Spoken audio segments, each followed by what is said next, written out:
chosen wisely. Hey there, heroes, and welcome to No Comics for Old Men. This is a special variant edition. I'm going to call it a Grail edition.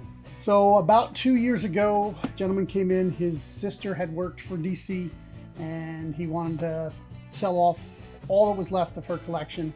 And I sadly don't remember the name of the woman. I did know it back then, but I've forgotten.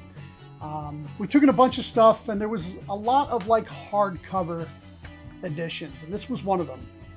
This is DC Comics, the New 52. This is the first issue of all the New 52 books. You know, we paid it no mind. We just took it in as a regular, hardcover book. We get plenty of them in. People trade them in all the time. But when we finally were going through the entire collection, when we opened the book, this dropped out.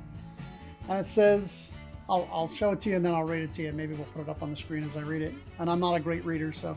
Dear colleagues, 2011 was a great year for DC Entertainment.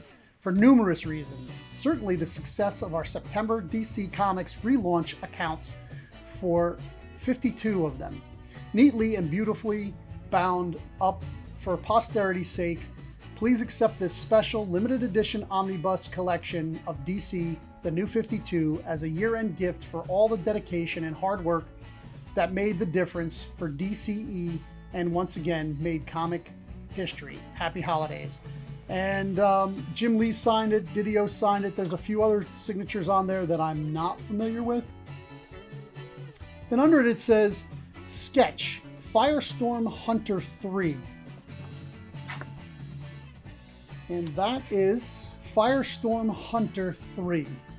So I tried to research the character, being in comics a long time. I've never heard of it. So I said, well, maybe it appeared in some tiny book that I'd never heard of, or in Firestorm, which I was not a big reader of and just wasn't a popular character. There is no Firestorm Hunter 1, there's no Firestorm Hunter 2, and there's no Firestorm Hunter 3. So what could this be? Because Jim Lee did a sketch for all 52 of these issues, and most of them were, Batman, Superman, and if you've been following along with the big sales during COVID, there was a Wonder Woman sketch variant of this exact book. It sold for charity, though. Usually get a little bit higher price for charity, for $20,000. There are only 50 of these in existence, and every one is individually hand sketched. So each one is different. So they're all one of ones, with exception for the rest of the book is entirely the same. Okay, so is this the prototype of Damian Wayne? I believe it is. I've been trying to contact. I spoke to Jim Lee at a convention before COVID in 2019, and he said he couldn't remember very coyly and asked me to email him some pictures, which I did. I emailed him some pictures and I got no response. But of course, I didn't expect any after the whole DC explosion, because it was right around then that I asked about it, and Didio went like right after that, and then 2 months later, they got rid of a whole bunch of editors. So I'm sure it wasn't that important. But if you look at the character, it really has the look and feel of Damian Wayne, Batman's son and Robin. It doesn't have the Robin symbol, but very close. The hood that he wears is very similar, that he has a gun.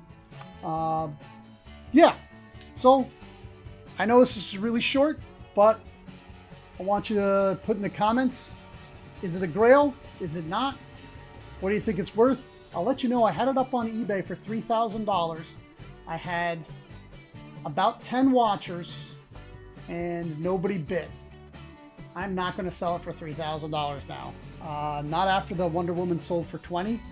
Even as a charity, I know Wonder Woman's a much bigger character, but if I can prove this to be the prototype of Damian Wayne, I'm thinking that this could be in the $6,000 to $12,000 range. And that's what I'm going to hold out for. So tell me in the comments, I'm a jerk, an exploitist, I don't know. But what you got to keep doing is reading comics. Thanks for tuning in to this special variant edition, No Comics for Old Men. The Grail.